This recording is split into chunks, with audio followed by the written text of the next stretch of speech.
There comes a time when you gotta make a choice to stand up or serve on bended knee.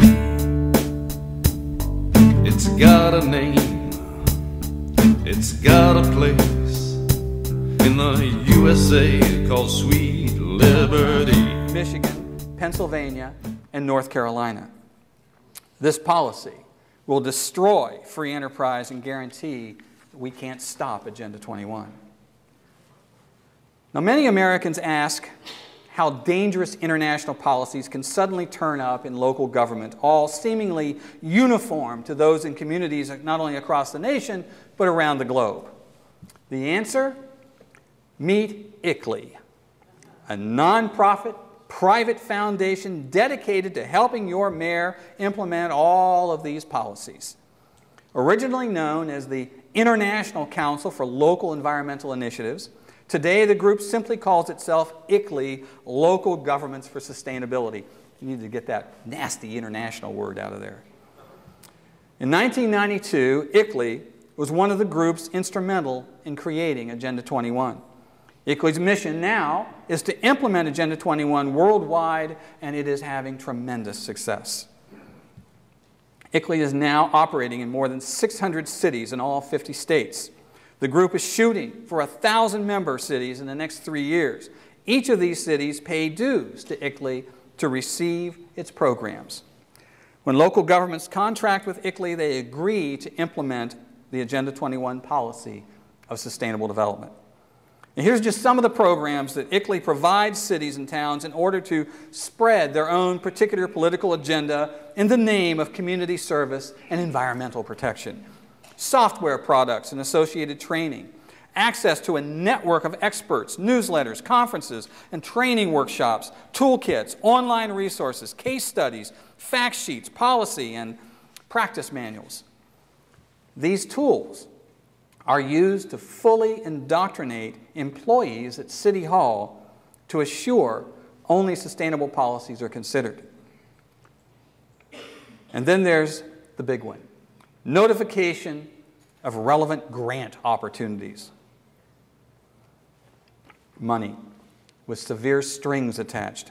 For example, here is a direct quote from the EPA's website concerning one of its grant programs. It says, quote, "The Sustainable Development Challenge Grant Program is also a step in implementing Agenda 21, the Global Plan of Action on Sustainable Development, signed by the United States at the Earth Summit in Rio de Janeiro in 1992. All of these programs require broad community participation to identify and address environmental issues." So, to local officials who continue to deny any connection to Agenda 21, please take note. It's the EPA which said these grants are designed to implement Agenda 21, not me. But keep in mind, your community does not have to be an ICLEI member to be affected by Agenda 21 and ICLEI policies. Around the nation, ICLEI partners with other established organizations like the American Planning Association and the International City-County Management Association, or the ICMA. And then there's the Renaissance Planning Group. These groups, and hundreds more like them, work hand in hand with groups like the U.S. Conference of Mayors, the National Governors Association, the National League of Cities, and the National Association of County Administrators, and more that your elected representatives probably belong to. These are the people making policy. These are the people your local officials trust to be mainstream.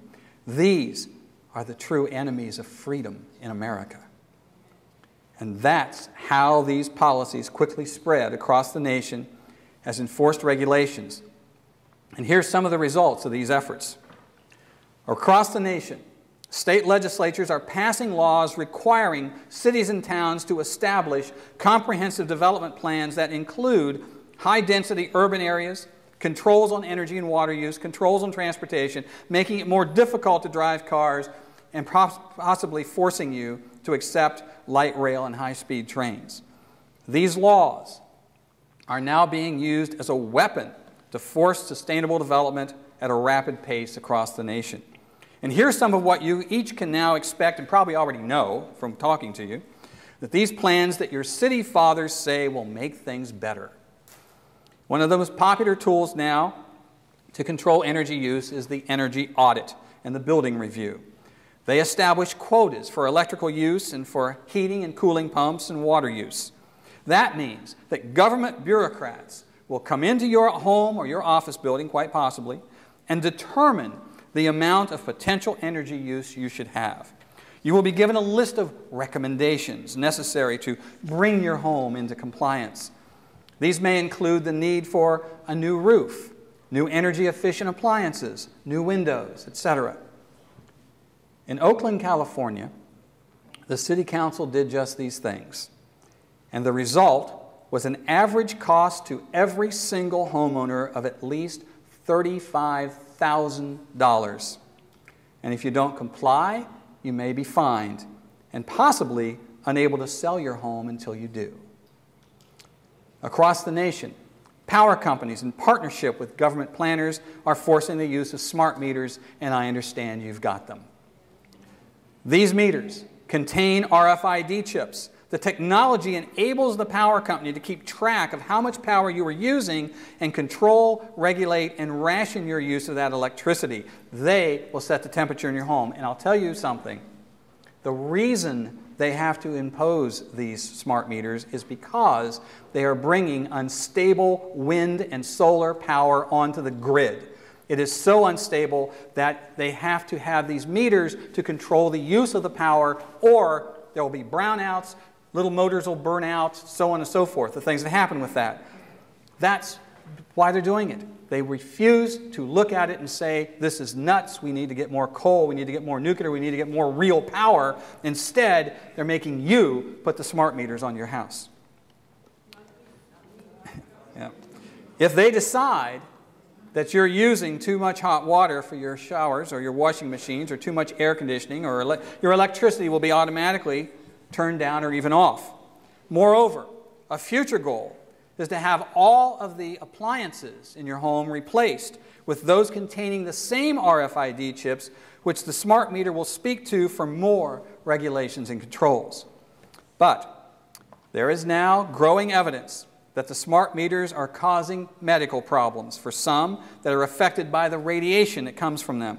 Others are experiencing lack of power during peak usage, and of course, with all things sustainable, energy costs are soaring. Those who protest that such meters are a violation of their private property rights and freedom of choice are told that there's only one choice, is to accept the meters or to have no electricity brought to their home. And it just keeps getting wilder, step by step. Under the title of sustainable farming, the planners are excited about a new sustainable style tractor to pull the plows. It's called a team of oxen. Don't laugh, they're serious. There's a college in Vermont, Green Mountain College, which teaches sustainable farming, and they're very proud of their herd of oxen. Students are paying for an education to learn Davy Crockett's farming techniques. There are now policies being advocated to place taxes on the use of toilet paper and on the number of miles you drive and on the use of plastic bags if they don't outright ban them. Next on the agenda is to, quote, radically abandon the flush toilet. They call it, quote, one of the world's most destructive habits. Shame on you. The Bill and Melinda Gates Foundation has made a donation of $3 million to 8 universities to reinvent the flush toilet. I believe that we should try to reinvent computers so they don't use Microsoft software. And I'm not kidding. There comes a time when you gotta make a choice to stand up or serve on bended knee. It's got a name, it's got a place in the USA called Sweet Liberty.